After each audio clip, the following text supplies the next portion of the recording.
একজন মানুষ সাধারণ ক্ষমার উপযুক্ততা হারিয়ে ফেলে দুটি ত্রুটির কারণে।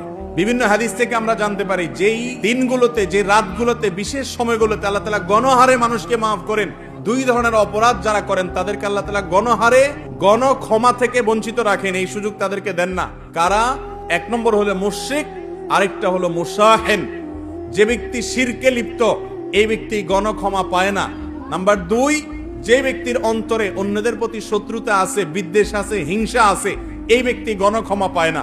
রমাদানের প্রস্তুতির অংশ হিসেবে এই দুটি কাজ করেন, নিজেকে শিরক থেকে পরিচ্ছন্ন করেন এবং কারোর প্রতি কোনো শত্রুতা, কোনো বিদ্বেষ, কোনো হিংসা যদি থাকে হিসাব করেন কার সঙ্গে আপনার লড়াই আছে, কার সঙ্গে আপনার মানসিক দূরত্ব আছে, কার প্রতি আপনার হিংসা হয়, কাকে আপনার শত্রু মনে হয়।